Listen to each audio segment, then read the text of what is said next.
السلام عليكم ورحمة الله وبركاته.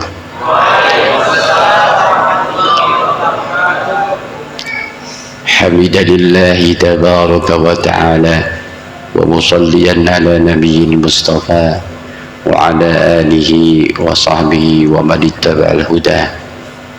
بسم الله ما شاء الله لا يسوق الخير إلا الله.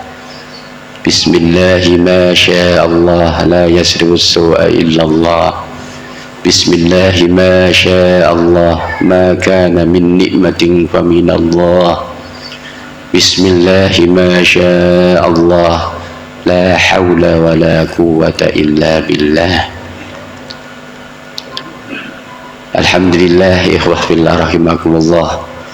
Malam hari ini kita diperjumpakan oleh Allah Subhanahu wa taala dalam limpahan kenikmatan anugerah yang melimpah ruah. Alhamdulillah, malam hari ini kita diberi kesehatan, kekuatan, hidayah, taufik Allah Subhanahu wa taala sehingga kita bisa mujalasah bersama dalam rangka mengikatkan hati cinta karena Allah, merekatkan ukhuwah kita, persaudaraan yang diikat atas dasar iman, persaudaraan yang akan langgeng dunia dan akhirat insyaallah.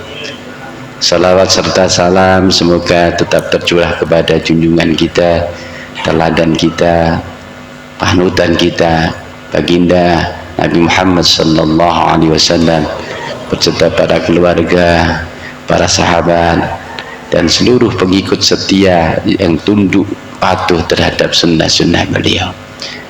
Saudara-saudara sekalian, bagi yang baru bergabung dengan kita, alhamdulillah, mari kita bergabung dalam sebuah misi yang kita gulirkan bersama, melanjutkan estafeta perjuangan para nabi dan para rasul. Sungguh misi tarbiyah, misi pendidikan ini adalah misi yang dibawa diemban oleh para nabi dan rasul, dan tidak ada pekerjaan yang lebih utama, lebih mulia daripada pekerjaan para nabi dan rasul. Semoga kita tetap istiqomah dalam meniti misi suci ini dan terus meningkatkan kualitas kita dalam berkhidmat kepada umat, meningkatkan kualitas kita dalam berjuang agar kalimat dan agama Allah ini tegak dan tinggi.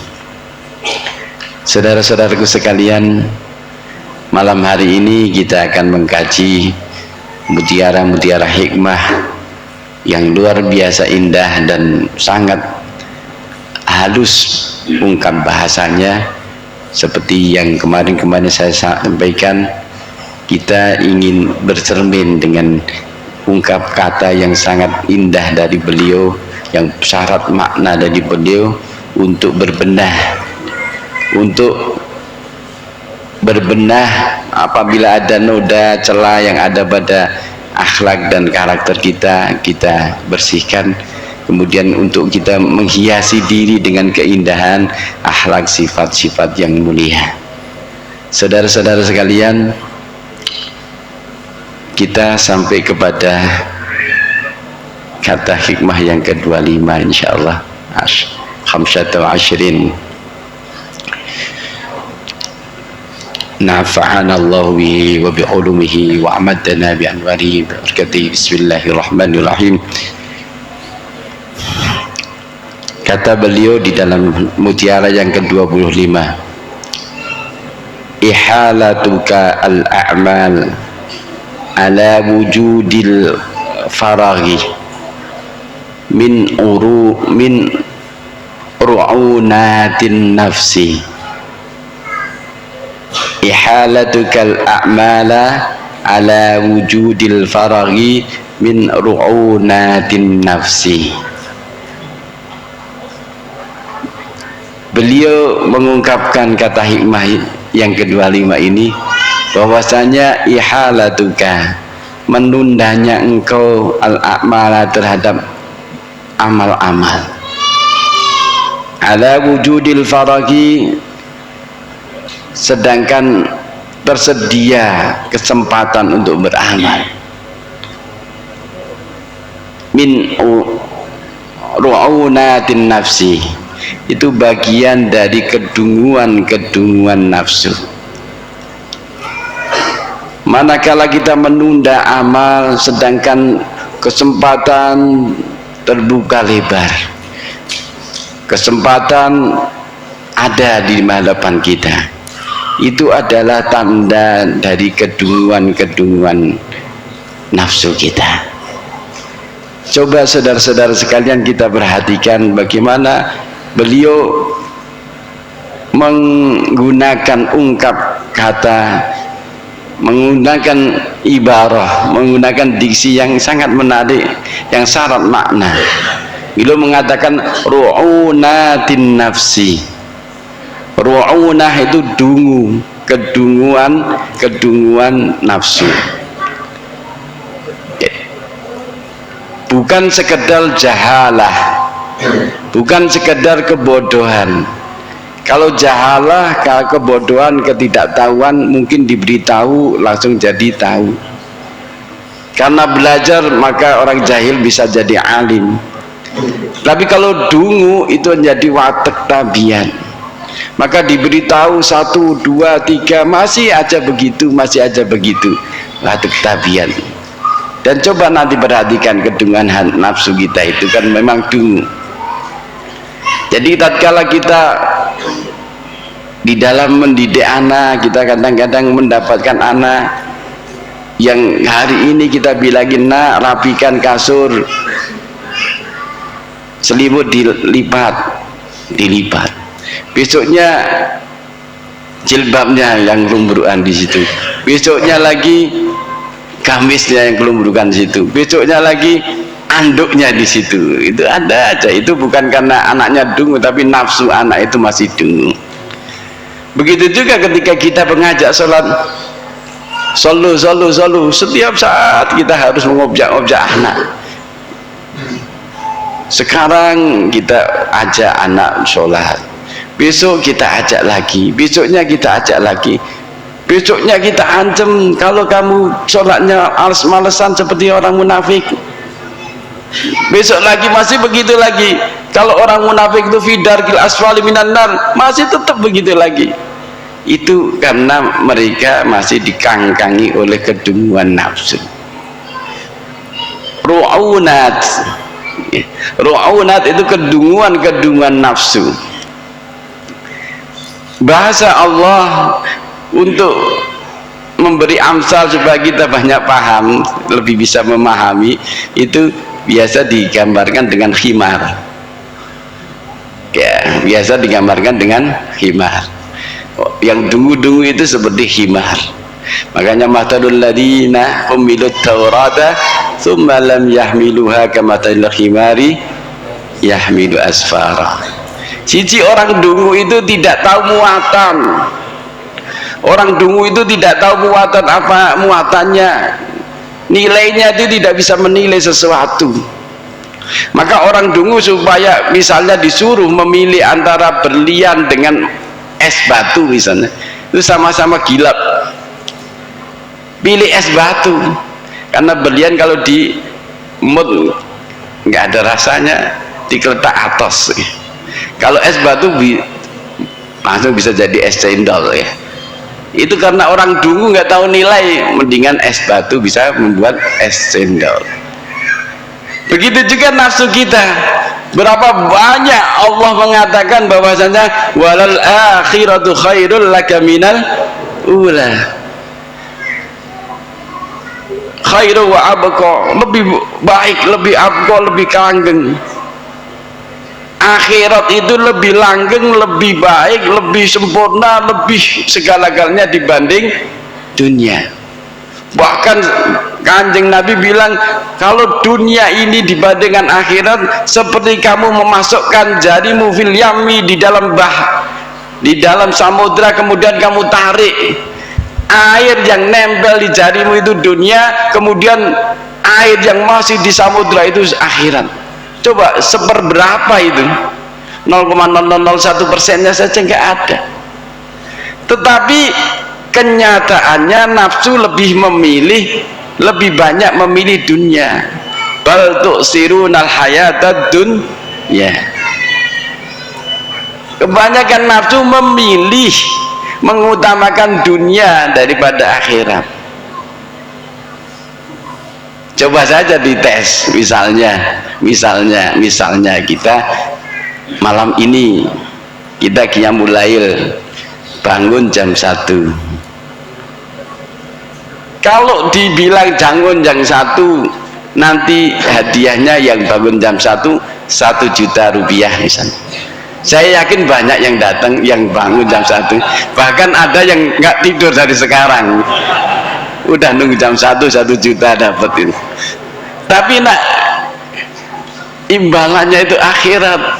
Bagaimana fadilah sholat fi nisfil lail, fi jawfil lail, bagaimana luar biasanya fadilah itu, bagaimana fadilahnya doa-doa yang istijabah di waktu-waktu itu, bagaimana maqamah mahmudah yang disediakan Allah bagi orang-orang yang menghidupkan waktu-waktu itu. Nggak begitu tertarik nafsu.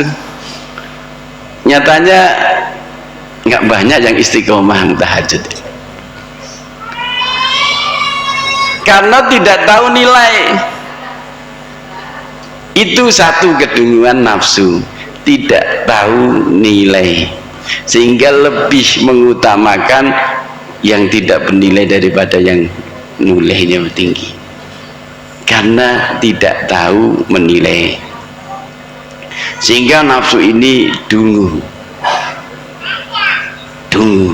ra'ina, ini dungu.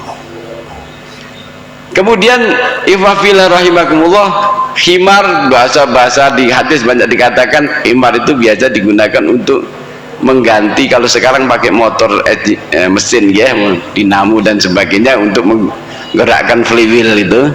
Kalau dulu pakai khimar, dicencang begitu, kemudian disampaikan ke dicencang dengan roda gila, kemudian menggerakkan gilingan gandum gitu. Terus karena gulunya dicencang, dia berputar terus gitu, karena menggerakkan roda gila itu. Terus sejam 2 jam di situ saja, tapi dia nggak pernah berpikir saya berjalan itu sampai mana. Terus berjalan berputar, padahal lehernya dicencang dengan ledeng. Jadi punya berputar aja. Ini karena dungunya khimar. Nafsu kadang-kadang begitu, kesalahan beruntun berulang, tapi tidak bisa menarik pelajaran. Orang berjalan itu kan harusnya menempuh jarak dan tujuannya yang jelas. Kalau 1 jam kecepatannya 20 km, mungkin sini sudah sampai ke Lawang, tapi kok sampai situ terus saja, kok enggak leren-leren, kok terus mau aja. Itu karena dulunya. Berapa banyak kita yang dikangkangi nafsu kita ini juga begitu, berjalan dalam kehidupan cuma rutinitas saja. Senin masuk, kemudian Minggu libur, Senin masuk lagi ngajar yang matematik, yang bahasa Inggris terus segitu aja. Berjalan rutinitas tanpa ada kemajuan. Maka itu juga klasifikasi orang-orang yang dungu. Maka bagaimana kita ini berjalan terus hari demi hari menapak maju. Yang jelas tujuan utama seorang mukmin bagaimana liqa Rabbi, bertemu kepada Allah pencipta kita dengan sebaik-baik kualitas ketakwaan dan ketaatan kita. Maka waktu yang disediakan, langkah yang disediakan, perihal yang apa yang ada pada kita, bagaimana kita gunakan untuk meniti menuju kedekatan diri kepada Allah. Kalau khimar tidak, pokoknya berjalan sampai situ aja nggak apa-apa, yang penting berjalan. Maka kita jangan seperti itu. Maka perlu ada evaluasi, perlu ada penyampaian visi dan misi dari Pak Abidin, senantiasa dikatakan itu. Karena apa? Kemana kita akan maju, kemana kita akan menuju, itu harus kita pahami. Ketika situ kita paham, maka harapannya kita ini semakin senior, semakin berkualitas, dan semakin ada makom di hadapan Allah Subhanahu wa Ta'ala. Jangan cuman rutinitas, kemudian orientasinya setiap tanggal muda ada gaji. Jangan cuman begitu, walaupun itu mesti harus dikeluarkan oleh Pak Abidin, tapi jangan cuman seperti itu. Tapi insya Allah kita semua tidak begitu, semua sudah dipaparkan visi dan misinya. Insya Allah kita masih bertahan di sini, artinya kita sama-sama kompak, kita akan menuju jalur yang sama, mengestafetkan perjuangan Rasul dan para Nabi. Ini kedunguan himar. Nafsu juga begitu, kesalahan beruntun terus dialami, nggak kapok, nggak tahu iktibar. Makanya ada nafsul lawamah, ya, nafsu yang senantiasa menyesal, salah nyesel, besok salah lagi nyesel lagi, besok salah lagi nyesel lagi, ya. Coba jujur, kita kan sering begitu, kadang telat nyesel, ya. Besok telat lagi nyesel lagi, dan sebagainya. Kita sering begitu. Kalau kita masih mengikuti kedunguan nafsu, maka kita akan senantiasa begitu. Maka jangan sampai kita jadi orang yang dungu karena dikangkangi oleh nafsu yang dungu. Yang ketiga, ini salah satunya aja, amsal Allah yang diberikan kepada kita untuk bisa memahami kedunguan nafsu kita. Allah mengatakan, waqsid fi masyika waqtun min sautik inna angkaral aswati la sautil hamir. Sejelek-jelek, semungkar-mungkar suara adalah suaranya hamir. Suara hamir itu apa? Ringkikan hamir. Kalau di hadis Bukhari dikatakan, idza sami'tum nuhaqal hamir fata'awwadu billahi minasyaiton fa innaha ra'at syaitanan. Atau kama qala Rasul. Ini hadis Bukhari insyaallah tadi. Kalau kalian mendengar ringkikan hamir, himar, maka berlindunglah kepada Allah darinya, dari setan. Karena hamir, karena himar melihat setan pada waktu itu. Jadi beda dengan keluruk jago, ya. Kalau jago fa innaha ra'at al malaikat, dia melihat malaikat. Kalau hamir melihat setan, terus ringkitannya histeris, melengking tinggi. Kalau kita bisa ambil pelajaran, hamir itu, himar, orang dungu itu gampang mendapat stimulan dari setan. Kalau stimulan yang muncul dari setan, tanggapannya sangat luar biasa, sampai kadang-kadang histeris luar biasa. Kita coba lihat orang-orang yang dikangkangi dengan nafsunya, kalau sudah stimulasi dari setan, entah itu musik, entah itu apa, histerisnya luar biasa. Itu kedunguan. Maka coba lihat, kalau kita ini masih seperti itu, masih responsif terhadap stimulasi dari setan, maka kita masih terkangkangi oleh nafsu kita. Lihatlah pada 4 posisi. Hina yafrahu, ketika kita senang, maka kalau kita senang terus meninggalkan akal, menuruti nafsu kita, harus berkompoi seperti itu, baju yang dicat-cat seperti itu, wajah yang bersih jadi coreng-moreng, berarti itu itu dungu. Karena baju yang kita sudah cuci, sudah setrika, kok terus dipiloki macam-macam, itu kedunguan yang muncul. Wahina yahzanu, tatkala kita sedih, stimulan setan mesti sedih itu untuk niyahah, merata, meraung, latomal hudud, wasakol juyub, dan sebagainya. Baju yang nggak ada salahnya disobek-sobek, pipi yang bagus-bagus disamplui, dan sebagainya. Itu karena apa? Stimulan setan. Orang dungu pasti gampang mendapatkan stimulan setan. Kemudian wahina yashtahi, tatkala berhasrat, maka orang-orang dulu kalau sudah berhasrat udah akalnya hilang. Ya, dosa ini stimulan setan, makanya harus dibendung. Makan saja kalau orang ahli, di dalam Imam Ghazali menjelaskan orang ahli itu selera makan itu ada yang memang nafsiyah, ada yang memang tuntutan karena lillah. Maka ada cerita dulu, ada seorang orang yang benar-benar riyadhah, dia tidak makan kecuali karena Allah, dia tidak makan kecuali yang halal dan karena Allah, tidak memperturutkan nafsunya. Dia makan karena Allah memerintahkan untuk makan, dia senantiasa menjaga itu. Sudah 3 hari dia tidak ada yang makan, cuma buka minum. Pada suatu saat dia melewati seorang santri-santri yang pada nyate pada waktu maghrib karena belajar puasa. Nyate luar biasa sedapnya.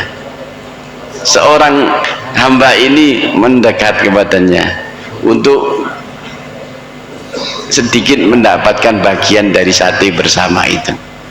Maka ketika sudah disuguhkan sate itu mau dilahap, langsung dikembalikan, kemudian dia tinggalkan. Santri-santri pada gumun, hamba ini luar biasa, apa gerangan, padahal dia sudah lama tidak makan kok tidak mau makan.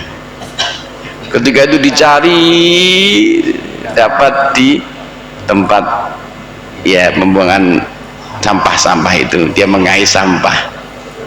Kemudian ditanya, kenapa kamu kok tidak mau makan sate yang kami sediakan?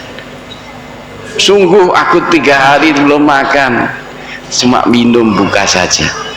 Tetapi ketika saya mencium bau sate itu luar biasa, gairah luar biasa yang ada pada diriku. Terus kemudian ketika aku hadapkan sate itu di dalam mulutku, aku mencium hasratnya luar biasa, dan itu tidak pernah saya lakukan dan tidak pernah saya rasakan. Pasti ini adalah hasrat syaitan, pasti ada sesuatu dalam makanan ini. Mengapa kok syaitan mengoyok yang luar biasa? Maka ketika itu saya bendung, coba telitilah makanan itu. Maka para santri itu meneliti ke pasar, ditanyakan tukang daging itu, ini tadi dagingnya dari mana? Ternyata asal usulnya bangke, jadi unta mati yang disembelih. Jadi sampai bisa menelusuri begitu, dia bisa menelusuri stimulasi setan dalam hasrat makan yang ada, yang luar biasa lapar itu. Itu bagi orang-orang yang nukoba, yang sudah bisa mengawasi gerak-gerik nafsunya. Iwafillah rahimakumullah. Jadi wakina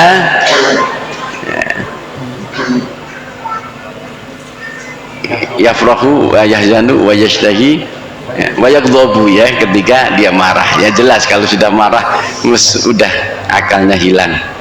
Ya, piring yang tidak bersalah bisa pecah, ya, gelas yang tidak salah bisa pecah, pintu yang tidak bersalah bisa jadi ibarat bom, ya, dor dan sebagainya. Itu karena akalnya hilang, itu kedunguan. Jadi ikhwafillah rahimakumullah, ru'unatin nafs, kedunguan-kedunguan nafsu. Pertama, dia tidak bisa menilai sesuatu yang mulia yang mana, yang ini, pokok berpikir pragmatis, sehingga kadang-kadang salah pilih, memilih dunia daripada akhirat, memilih yang ajilah, yang sementara daripada yang langgeng. Maka ini harus kita kendalikan. Terus yang kedua adalah senantiasa, ya, tidak bisa mengambil pelajaran dari apa yang dia titi. Kadang-kadang salah satu, salah dua, terus berlanjut tidak mengambil pelajaran.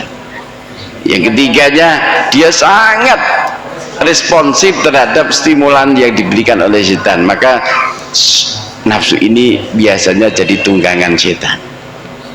maka bahasanya hamir. Amsal yang diberikan oleh Rasul, oleh Allah, orang dungu itu hamir ya. Kalau hamir itu litar kabuha, supaya kita menaikinya. Jadi kalau nafsu ini bagaimana yang menaiki? Kalau yang menaiki syaitan, istahwada alaihimus syaitan fa'ansahum dzikrallah. Yang mengangkangi syaitan, maka ujungnya dia akan lupa kepada Allah, maka dia itu adalah menjadi budak dari nafsu ya, budak dari nafsu. Berapa banyak manusia yang diperbudak oleh nafsu karena dia melupakan Allah. Kalau kita harus menaiki nafsu, litarkabuha, untuk naik nafsu itu kita naiki untuk menggapai martabat dan kemuliaan dari Allah Subhanahu wa taala. Makanya orang yang dungu dikangkangi nafsu. Kalau orang yang pinter itu bisa mengendalikan nafsu. Pinter itu namanya kayyis. Al-kayyis man dana nafsahu man dana nafsahu wa amila lima ba'dal maut. Ya, itu baru pinter. Orang yang bisa mengendalikan, bisa mengalahkan nafsunya, bisa menunggangi nafsunya, kemudian beramal untuk setelah mati, artinya akhirat yang nilainya khalidina fiha abada. Saya kembali kepada ungkap kata beliau. Jadi menundanya engkau terhadap amal, padahal tersedia wujudul ala wujudil faraghi, tersedia kesempatan, itu adalah kedunguan nafsu. Sekarang bagaimana kita mentelaah kata beliau wujudil faragh, adanya kesempatan. Kesempatan kalau saya artikan lebih luas itu adalah waktul imkan atau halul imkan lil amal, waktu atau sikon yang memungkinkan untuk amal. Tidak harus kosong,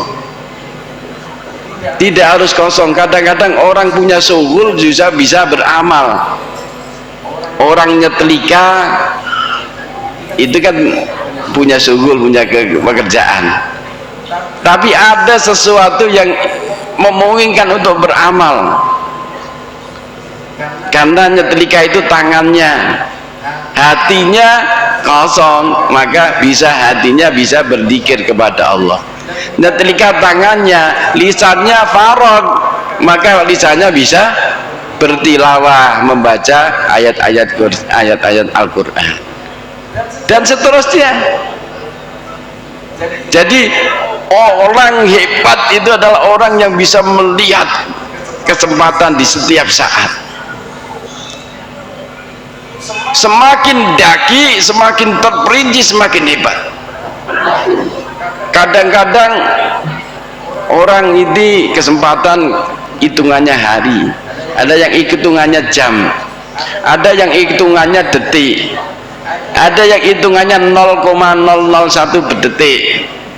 Bukankah bagi seorang Muhammad Dhahri sprinter itu 0,1 bisa 0,1 detik saja bisa ganti medali ya.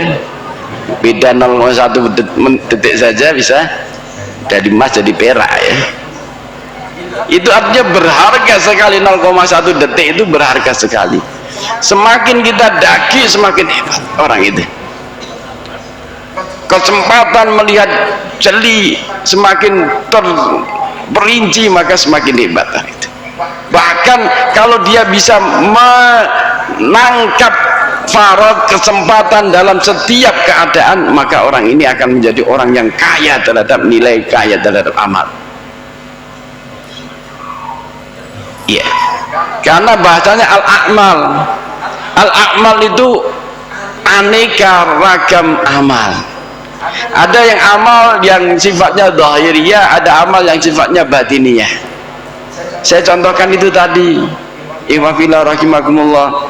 Jadi kalau kita misalnya pekerjaannya cleaning service, warganya ngepel, maka itu ada faragh, ada kesempatan untuk kita itu berzikir, kita ini membaca atau bersolawat atau istighfar dan sebagainya.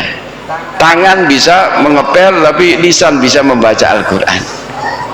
Kita menyetir misalnya, kita menjadi driver, maka ketika macet itu bukankah faragh, sesuatu kesempatan yang luar biasa untuk menghatamkan Quran di jalan misalnya. Misalnya, atau malah kita ini penat dengan amarah yang kita pendam di hati kita, dandin karena nggak maju-maju di depannya. Kalau cuman begitu maka kita cuman jadi orang dungu, nggak dapat apa-apa. Jadi iwafillah rahimakumullah, bagaimana kita ini bisa menangkap wujudil faragh ini dalam setiap saat. Dengan apa? Dengan menangkap ketepatan amal dalam setiap saat itu. Dan amal yang disediakan Allah, diterima Allah itu berbagai macam. Berbagai macam. Yang paling berat ada, yang paling lama ada, juga yang paling singkat, paling gampang juga ada. Ketika kita menyebut subhanallah, itu sudah bagikan kita menanam pohon yang besar di surganya Allah. Bukankah itu langgeng? Dan itu tidak sulit, tinggal kita bagaimana kita melihat kesempatan itu. Makanya ya qaumi malu ala makanatikum, beramallah dalam posisi apapun pada tempat-tempatmu. Artinya dimanapun kamu bisa beramal, dimanapun kalian bisa beramal, tinggal pilih amal yang tepat dan yang pas untuk itu, yang bisa memungkinkan pada kesempatan itu. Ini wujudil faragh. Maka semua akan mendapatkan faragh ini jika orang itu lihai dan piawai untuk melihat kesempatan. Semua akan bisa mendapatkan faragh, tapi tidak semua bisa beramal, karena ini terkait dengan ini tadi. Pertama, hidayah dari Allah dan ilmu yang dia dapatin, yang dia sudah kuasai. Iwafillah rahimakumullah. Kemudian ihalatukal al-a'ma. Ini sebenarnya ghayah dari kalimat ini adalah ini. Kalau kamu menunda-nunda amal, maka kamu itu termasuk orang yang dungu, karena dikangkangi oleh kedunguan nafsumu. Karena apa? Karena waktu itu belum tentu akan muncul, akan datang, kita masih hidup. Makanya jangan sampai kita menjadi orang dungu. Caranya apa? Mubadarah fi amali saleh. Kita bersegera dalam amal saleh. Itulah yang diseru oleh banyak hadis baginda Rasul, badiru bil a'mali salihah fasatakunu fitanun ka qita'il lailil mudlim yusbihur rajulu kafir mu'minan wa yumsi kafiran wa yumsi mu'minan wa yusbihu kafiran yabi'u dainahu bidunyahu au kama qala Rasulullah. Jadi itulah yang diseru oleh Allah, segerakan beramal soleh, maka akan datang kepada kalian fitan. Fitan itu seperti gelapnya potongan malam yang gelap. Pada waktu itu orang di waktu esok masih iman, sorenya sudah kafir. Di waktu sore kafir, esoknya sudah mukmin. Sore mukmin, esoknya sudah kafir. Iwafillah rahimakumullah. Ini artinya jangan sampai kita menunda-nunda amal. Idza asbahta fala tantadiril masa. Kalian masuk esok, maka jangan sampai kamu menuju sore. Kalau sore jangan sampai menuju esok. Kerjakan apa yang bisa dikerjakan. Sampai ada beliau mengatakan badiru bil a'mal sab'an hal tantadiru illa fakran munsiyan wa ghinan mutghiyan apa itu?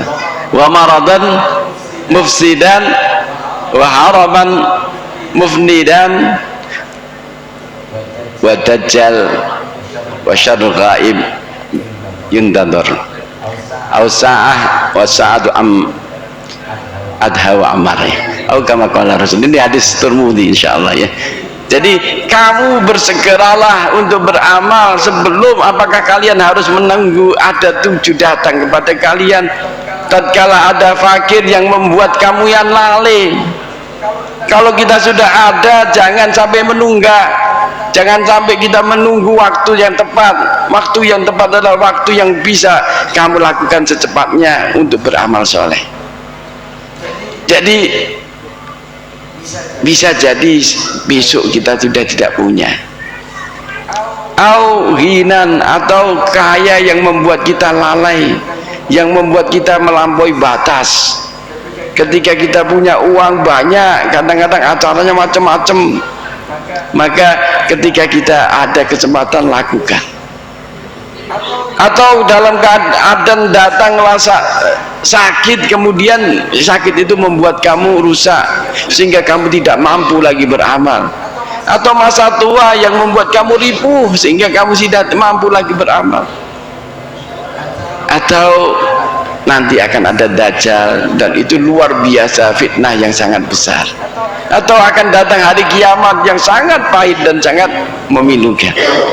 Saudara-saudara sekalian, gayah dari kata-kata beliau ini adalah bagaimana kita mensegerakan amal ya. Jadi bagaimana kita mensegerakan amal, bagaimana kita bergegas dalam beramal saleh.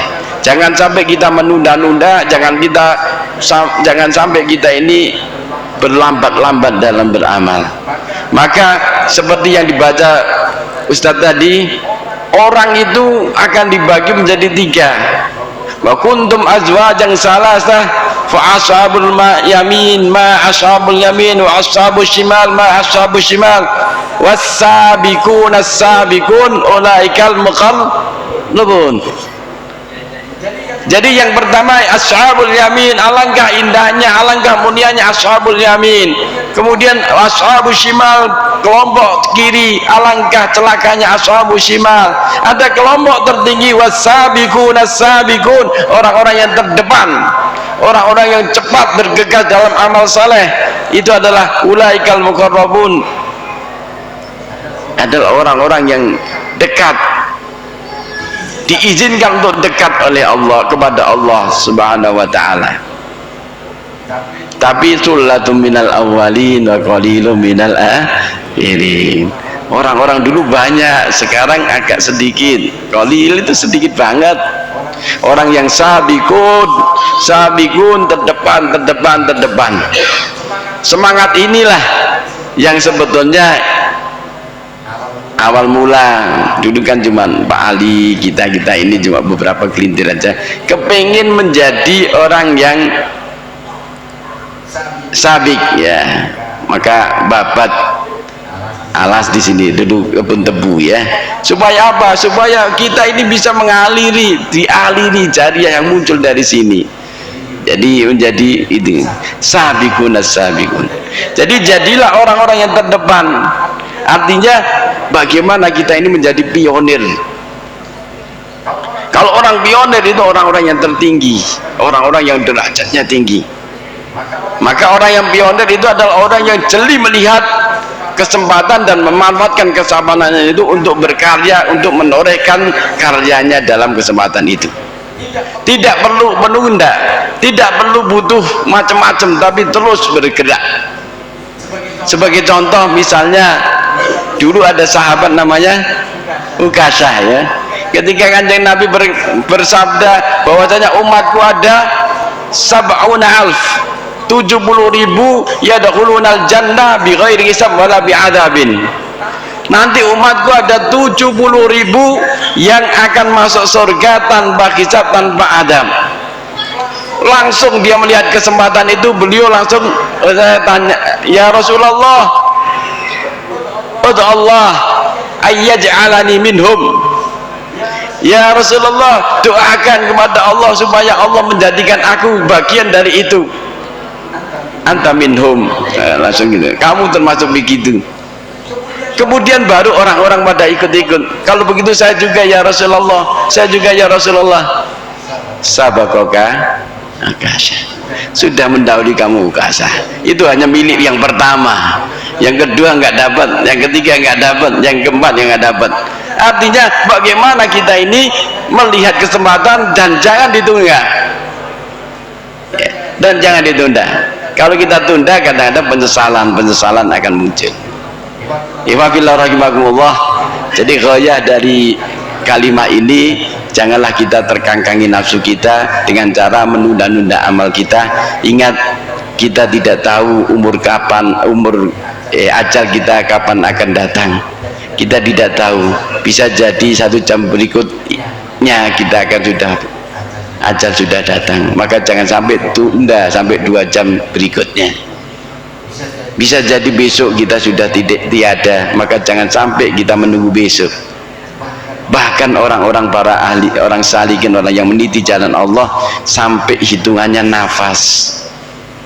Bisa jadi nafas ini adalah nafas yang terakhir, nafas kedua tidak ada lagi. Maka jangan sampai nafas ini tidak ada maknanya di hadapan Allah. Maka dia melatih setiap nafas untuk menyebut Allah. Setiap nafas yang dihembuskan menyebut Allah. Setiap nafas yang dia hirup menyebut Allah. Karena takut kehilangan nilai itu. Karena tidak tahu nafas berikutnya masihkah ada dalam jiwanya. Semakin kita daki, semakin kita terperinci, itu semakin bagus. Ihfazillah rahimakumullah. Banyak orang-orang yang menyesal tatkala sudah disediakan waktu yang banyak, tapi dia sia-siakan begitu saja. Banyak orang-orang yang nanti itu menyesal betul tatkala Allah memberi kesempatan, memberi kemampuan, tapi tidak digunakan. Makanya gunakan manfaatkan kesempatan yang ada, yang diberikan oleh Allah. Entah itu berupa ilmu, entah itu berupa kekuatan, entah berupa kesehatan, kekuatan, masa muda, hidup, dan seluruh kesempatan kita ini mari kita gunakan. Bagaimana setiap saat itu punya nilai di hadapan Allah, sehingga kita nanti menghadap kepada Allah itu benar-benar waktu-waktu itu terisi dengan nilai-nilai yang mulia. Waktu itu bagikan sundukot, laci, brankas kita. Maka nanti di akhirat kita akan melihat brankas kita itu ada isinya atau tidak. Kalau setiap brankas kita waktu itu kita isi dengan sesuatu yang mulia, maka kita ini beruntung nanti. Ternyata tabungan kita sudah sangat banyak di hadapan Allah. Tapi kalau kita kosongkan saja, maka kita akan nyesel. Bahkan diriwayatkan ahli surga dia ada penyesalan satu ketika dia melihat waktu tersia-siakan tanpa ada nilai di hadapan Allah. Nyesel kalau saja saya dulu mengisi waktu itu dengan baik. Sehingga ada hakul auqat, haknya waktu-waktu. Hakul auqat itu nggak bisa dikodok, nggak bisa dibayar dengan waktu yang lain, karena waktu sekarang beda dengan waktu besok. Jam 1 sekarang beda dengan jam 2 atau jam 1 besok, beda, karena semua punya hak. Maka penuhilah hukukul auqat, waktu-waktu itu punya hak, maka penuhilah. Dengan cara apa? Dengan cara beramal soleh. Dengan cara bagaimana kita beramal soleh. Amal soleh macamnya bermacam-macam, dan tidak ada alasan seorang pun hamba untuk tidak beramal soleh, karena semua bisa beramal soleh. Semua bisa beramal soleh. Kalau di dalam Al-Quran dikatakan orang menyesal itu kadang-kadang, ya, kalau kita lihat misalnya di surat Jum'ah, ya ayyuhalladzina amanu anfiqu mimma min qabli ayyatiyakumul mautu qala aja. Gimana Ustaz? Wa yaqulu rabbi laula akhartani ila ajalin qarib fa asaddaqa wa akum minas salihin. Dua ini kadang-kadang yang sering kita tunda. Kita menunda sedekah, berinfak, maka nanti akan menyesal yang luar biasa. Coba aku dihidupkan lagi akan sodako. Artinya dulu punya kesempatan sodako tapi tidak mau bersodako, dulu punya kesempatan berinfak tapi tidak mau berinfak. Maka sodako yang paling mulia adalah sodako tatkala kita masih sehat, tatkala kita masih tahsyal fakra, masih takut fakir, masih kita ini kepingin untuk kaya, dan masih kita itu iman. Anta sahin, anta syahih, kemudian watahsyal fakra. Kamu dalam keadaan sehat, iman banget, masih wedi fakir kok bisa sedekah. Itu sedekah yang paling mulia. Maka jangan kita turutkan nafsu kita. Kadang-kadang menakut-nakuti, udahlah simpen saja, bisa jadi kamu besok kekurangan, jangan sedekah. Ihfazillah rahimakumullah. Wa aku minas sholihin, yang kedua adalah beramal soleh. Maka gunakan waktu itu untuk diisi amal soleh. Aneka ragam yang ada amal soleh yang diberikan, yang syariat kita itu luar biasa untuk siapapun. Karena Allah itu adalah Tuhannya orang kaya dan orang miskin, Tuhannya orang kuat dan orang lemah, Tuhannya orang pintar dan orang kurang pintar, Tuhannya pejabat dan Tuhannya rakyat jelata. Semua diberi kesempatan sama untuk beramal soleh. Maka gunakan kesempatan itu, isi dengan amal soleh sesuai dengan kemampuan dan kondisi kita, keadaan dan makom kita. Insya Allah kalau kita cermat melihat keadaan hidup kita, melihat kesempatan hidup kita, kemudian kita menggunakan kesempatan itu dengan amal soleh, maka yakinlah Anda termasuk orang-orang yang sukses. Anda akan termasuk orang-orang yang beruntung dan mendapatkan kejayaan, mendapatkan kemuliaan di dunia dan di akhirat. Ini saja saudara-saudara sekalian, kata beliau dari ikhalatukal a'mal ala wujudil farag min ru'unatil nafsi. Ya, ini ikhwafillah rahimakumullah, sedikit mudzakarah, saling sharing, saling nasihat menasihati di antara kita. Mungkin kalau ada yang perlu disampaikan, perlu ditambahkan, perlu ditanyakan, saya persilahkan. Ada yang mau tanya?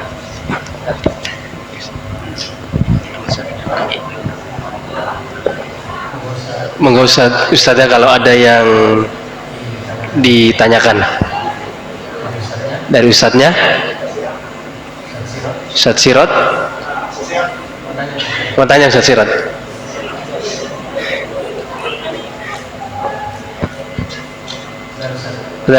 Ustaz Ainul Yakin tanya. Ustaz,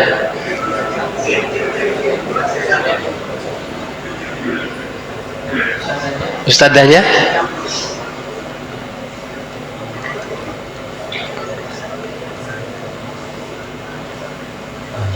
wah, ini nggak ada yang tanya ini. Ustaz Lutfi, fadhal Ustaz.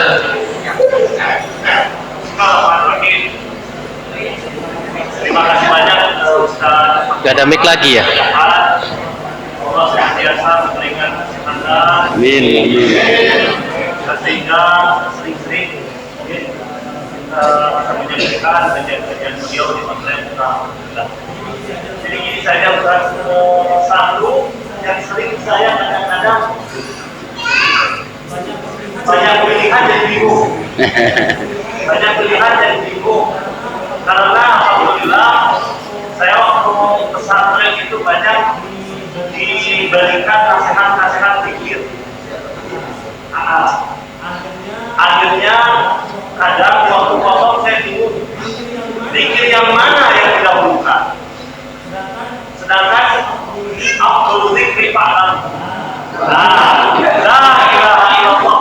Cuman ketika la ilaha illallah saya gak enak.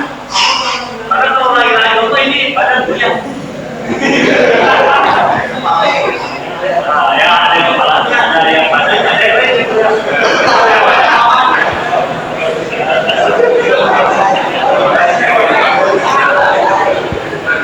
Jadi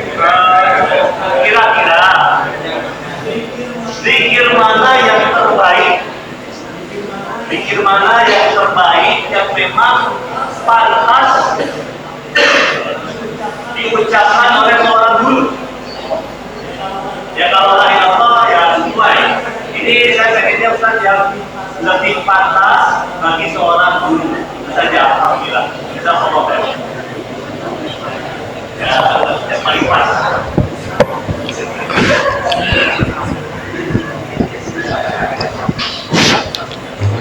Ihfazillah rahimakumullah. Karena banyaknya ragam amal, banyaknya ragam zikir, sampai kadang-kadang memilihnya bingung. Ini pertanyaan yang sangat menarik, karena kadang-kadang kita kalau banyak pilihan, kadang-kadang malah nggak jadi milih. Ihfazillah rahimakumullah. Makanya ada tuntunan-tuntunan dalam kitab Al-Adhkar, dan kita ada yang dikir-dikir yang mahsusat. Ini ada yang dikhususkan, baik itu muqayyad bil wakti atau bil hal, yang terkait dengan waktu dan hal. Maka zikir yang maksus, yang maksud dari Rasulullah itu yang paling mulia. Misalnya di kita ketika kita mengajar, mengawali dengan doa yang dicontohkan atau yang diperintahkan baginda Rasul atau yang diperintahkan dalam Al-Quran yang maksur, itu lebih mulia. Kemudian di waktu-waktu kosong, di jeda-jeda waktu, nah itu enggak maksusos, maka kita bisa memilih. Jadi waktu kosong itu tidak khusus, tidak ada maksud yang khusus dalam waktu itu, maka kita bisa memilih. Maka sebaik-baik zikir yang ada wamuha, yang kita dawamkan. Misalnya dalam waktu ruang belajar, maka kita memperbanyak tasbih, tahmid, tahlil, itu al-baqiyatus salihah. Itu bagikan menanam tanaman-tanaman di dalam taman surga. Maka diperbanyak tasbih, tahmid, tahlil. Maka ini membuat sebuah raudhah, taman di dalam kelas kita. Ya, raudhah di taman di dalam kelas kita, sehingga terlihat sejuk, ya, menjadi teduh, enak. Itu yang dikir-dikir yang tidak maksus, yang tidak dikhususkan waktu maupun keadaan. Ya. Jadi yang kita lakukan, syukur kita punya tartib-tartib tertentu yang harus kita lazimkan. Lebih bagus lagi kalau kita ini melazimkan apa-apa yang terunut dengan guru kita sampai baginda Rasulullah SAW. Ini lebih bagus lagi. Nah, ini tugasnya mursyid. Tugasnya mursyid yang menunjukkan dosis dan dosis dan pilihan adhkar yang tepat dengan satu orang per orang. Insya Allah itu seperti dokter yang punya pengetahuan untuk memberi dosis pada pasiennya. Ya, jadi ikhwafillah rahimakumullah, sekecil-kecil zikir, fadkurismallah, kita mengingat Allah. Allah itu sudah bernilai zikir. Syukur kita asna alaihi, memuji Allah, subhanallah, alhamdulillah, dan seterusnya. Syukur kita bisa mentauhidkan Allah, la ilaha illallah, afdhalul dzikr. Jadi saya tekankan, sebaik-baik zikir, ya, kalau yang muqayyad bil wakti dan muqayyad bil hal, maka yang diperintahkan, yang maksur dari baginda Rasulullah SAW. Kalau yang ghairul muayyan, yang tidak tertentu, maka ini sebaiknya yang dilazimkan, yang adwam, yang kita dawamkan. Syukur punya tartib-tartib tersendiri. Misalnya kita membaca sholawat setiap hari kasiron itu minimal 300 misalnya, ya. Ini menurut para ulama kan minimal 300. Maka ketika ada waktu luang, setoran kita belum ada, ya kita masukkan itu, ya, sholawat. Misalnya kita baca la haula wala quwata illa billah il aliyil azim misalnya, atau la ilaha illallah wahdahu la syarikalah lahul mulku wa lahul hamdu yuhyi wa yumiitu wa huwa ala kulli syai'in qadir. Karena itu ghairu muayyan, bisa 100 kali dicicil ya.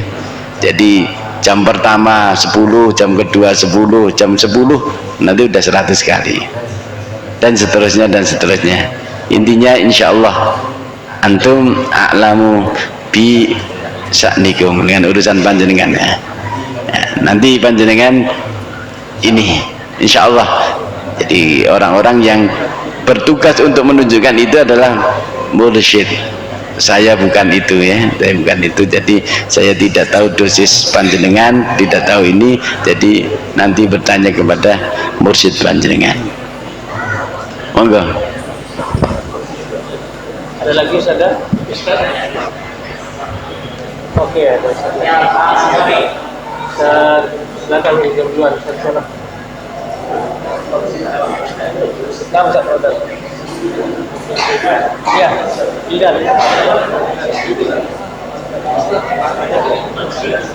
Maju Ustaz, baiknya enggak? Ini baiknya.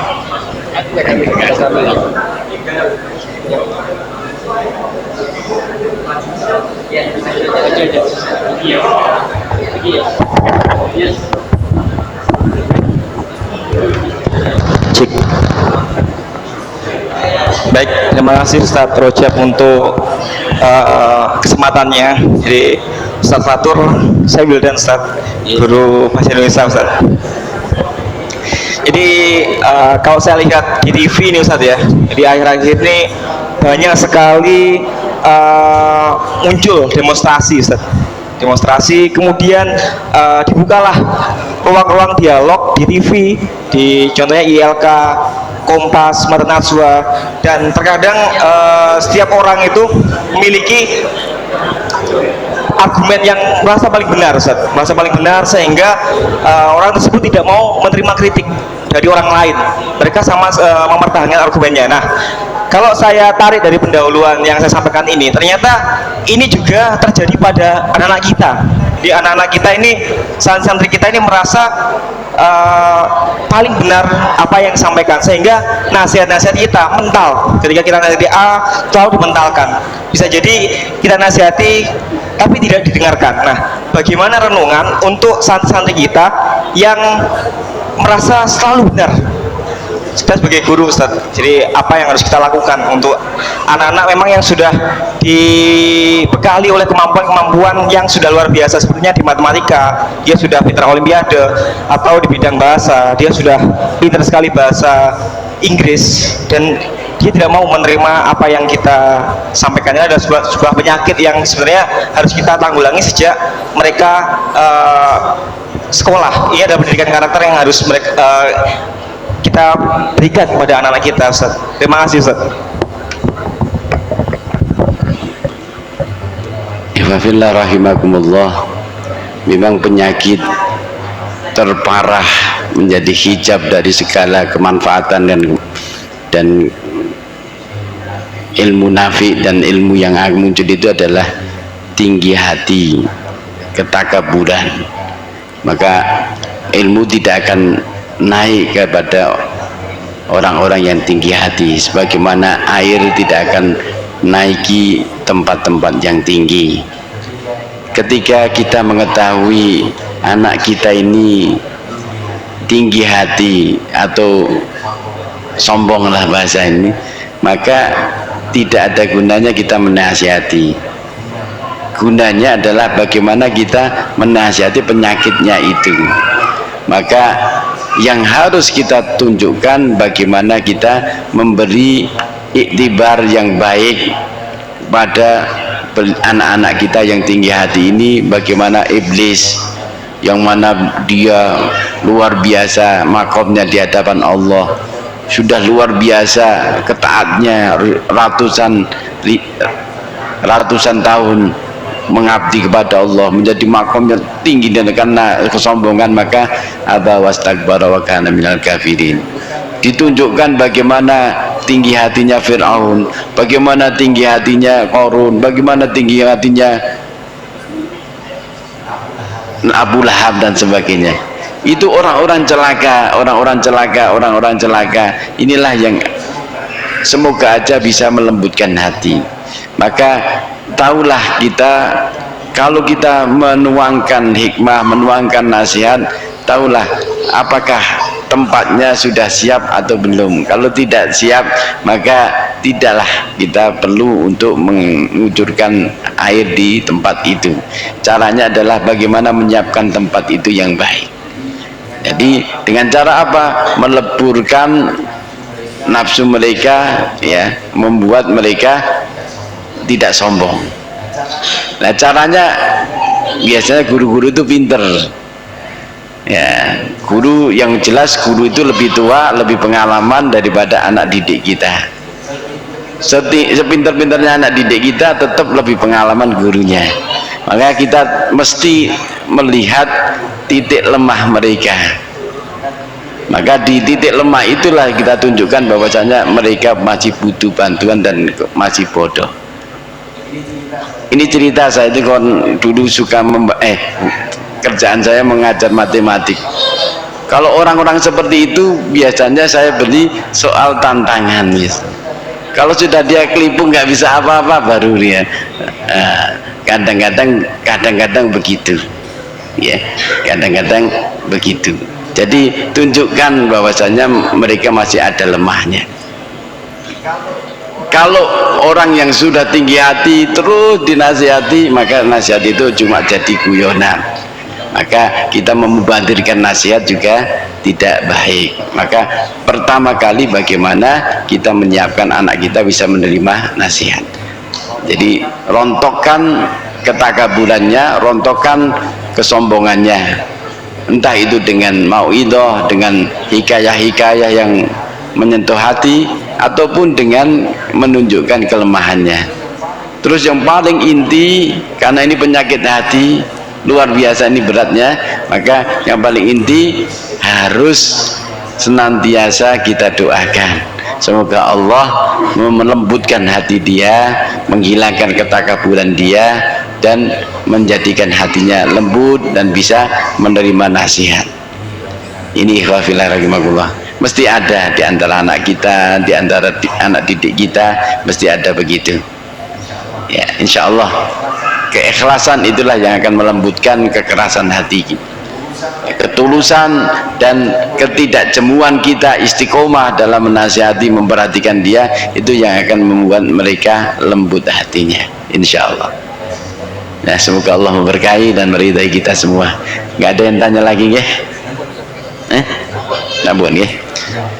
Ya, ini wahbillahi sedikit dari taklim malam hari ini. Kita mengkaji kata-kata mutiara dari Ibnu Athaillah Al-Askandari, ya. Semoga aja dari ungkap kata beliau kita mendapatkan kemanfaatan, mendapatkan keberkahan, mendapatkan peningkatan ketaatan dan pengabdian kita kepada Allah, sehingga hari demi hari kita akan semakin mendekat kepada Allah. Hari demi hari kita semakin ada peningkatan untuk ketaatan dan pengabdian kita kepada Allah, sampai kita menghadap Allah dalam kondisi yang terbaik dan Allah meridhai kita. Marilah saudara-saudara sekalian kita berdoa kepada Allah, semoga Allah senantiasa memberi hidayah kita untuk istiqomah di jalan Allah, memberi sa'adah dunia akhirat, menyelamatkan kita dari segala fitnah, dan memanggil kita ke keharibaannya dengan husnul khatimah. Ala hadiniyah ala kulli niyatin salihah. Sirrul Fatihah. A'udzu billahi minasyaitonir rajim. Bismillahirrahmanirrahim. Alhamdulillahi rabbil alamin. Ar-Rahmanir-Rahim. Maliki yaumiddin. Iyyaka na'budu wa iyyaka nasta'in. Ihdinas siratal mustaqim. Siratal ladzina an'amta 'alaihim ghairil maghdubi 'alaihim waladdallin. Alhamdulillahi rabbil alamin. حمدا يوافي نعمه ويكفي مجيدا. يا ربنا لك الحمد كما ينبغي لجلال وجهك عظيم سلطانك. اللهم يا الله لك الحمد كله ولك الشكر كله وإليك يرجع الأمر كله. لك الحمد حتى ترضى، لك الحمد إذا رضيت، ولك الحمد بعد الرضا. اللهم صل وسلم على سيدنا محمد الفاتح المغلوب والهادي لما سبق ناصر الحق بالحق والهادي إلى صراطك المستقيم وعلى آله وصحبه حق قدره ومقدار العظيم. اللهم يا الله اغفر لنا، يا الله اغفر لنا ذنوبنا وكفر عنا سيئاتنا وتوفنا مع الأبرار. اللهم اغفر لنا ذنوبنا ولوالدينا ولمعلمينا ولمشايخنا ولمن أحسن إلينا ولجميع المسلمين والمسلمات والمؤمنين والمؤمنات الأحياء منهم والأموات. اللهم يا الله إنا نسألك حبك وحب نبيك محمد صلى الله عليه وسلم وحب من يحبك وحب ما يقربنا إلى حبك. اللهم حبب إلينا الإيمان وزينه بقلوبنا وكرهنا الكفر والفسوق والعصيان واجعلنا الراشدين. اللهم اجعل خير أمورنا آخره وخير أعمالنا خاتمه وخير أيامنا يوم نلقاك يا الله، يوم نلقاك يا الله وأنت راض عنا. اللهم اختم لنا ولوالدينا بحسن الخاتمة ونعوذ بك من سوء الخاتمة، سوء الأخلاق وضيق الأرزاق والنفاق. اللهم يا الله إنا نسألك إيمانا كاملا ويقينا صادقا وقلبا خاشعا ولسانا ذاكرا وعلما نافعا ورزقا طيبا وعملا متقبلا. اللهم إنا نعوذ بك من الشك والشرك والشقاق والنفاق وسوء الأخلاق. اللهم أحسن عاقبتنا في الأمور كلها وأجرنا من حج الدنيا وعذاب الآخرة. اللهم ألف بين قلوبنا، اللهم ألف بين قلوبنا، اللهم ألف بين قلوبنا كما ألفت بين المهاجر والأنصار.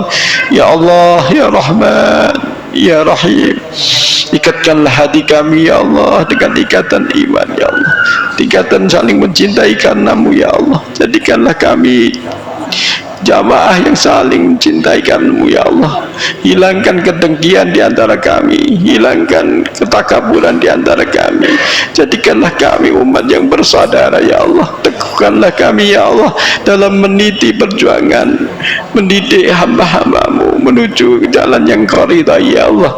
Ya Allah, jadikanlah kami orang-orang yang ikhlas dalam mengajar, ikhlas dalam setiap amal kami, ikhlas dalam setiap ucap sikap kami ya Allah. Jadikanlah kami orang-orang yang ikhlas ya Allah dalam setiap ibadah kami ya Allah. Ya Allah, jadikanlah kami orang-orang yang senantiasa meniti jalan-jalan yang kau ridai ya Allah, mengikuti sunnah baginda Rasulullah sallallahu alaihi wasallam. Ya Allah, jadikanlah kami orang-orang yang bisa mencuatkan kemanfaatan, memberi keteladanan bagi anak-anak didik kami ya Allah. Ya Allah, jadikanlah anak-anak didik kami anak-anak yang taat kepadamu, yang berbakti kepada kedua orang tuanya, yang bisa bermanfaat bagi sesama, yang mendapatkan ilmu manfaat ya Allah. Jadikanlah mereka ya Allah orang-orang yang kau cintai ya Allah. Kumpulkanlah mereka ya Allah di golongan orang-orang yang kau ridhai ya Allah. Ya Allah, lindungilah mereka ya Allah dari fitnah Yaman, dari keberzinaan, dari narkoba, dari setiap fitnah di Yaman ini ya Allah. Lindungilah mereka ya Allah, perlindunganmu ya Allah, perlindungan yang tidak akan lumpuh. Kami berlindung kepadamu ya Allah dari segala fitnah yang ada di alam ini ya Allah. Ya Allah ya Rahman ya Rahim, irhamna fa innaka khairul rahimin, wansurna fa innaka khairul nasirin, wansurna fa innaka khairun nasirin, waftah lana fa innal fatihin, waghfir lana fa innal ghafirin, warzuqna fa innaka khairul raziqin. Rabbana atina min ladunka rahmah wa hayyi lana min amrina rashada. Allahumma ya Allah, inna nas'aluka al-huda wat-tuqa wal-'afwa wal-ghina. Allahumma jammilna bil 'afiyati was-salamah, haqiqna bit taqwa wal-istiqamah 'ala al-mujibati an-nadamah. Rabbana atina min ladunka rahmah wa hayyi lana min amrina rashada. Allahumma ighfir lana ولإخواننا الذين سبقونا بالإيمان ولا تجعل في قلوبنا غلا للذين آمنوا ربنا إنك رؤوف رحيم ربنا آتنا في الدنيا حسنة وفي الآخرة حسنة وقنا عذاب النار وصلى الله على سيدنا محمد وعلى آله وصحبه وبارك وسلم سبحان ربك رب العزة عما يصفون وسلام على المرسلين والحمد لله رب العالمين. Mohon maaf dari segala kekhilafan. Semoga Allah meridai dan merahmati kita semua. Semoga kita tetap istiqamah di jalan Allah. Wabillahi taufiq wal hidayah. Assalamualaikum warahmatullahi wabarakatuh. Baiklah, demikian kajian hikam pada malam hari ini. Mudah-mudahan bisa mencerahkan kita, membuat kita bisa bermuhasabah atas apa yang kita lakukan.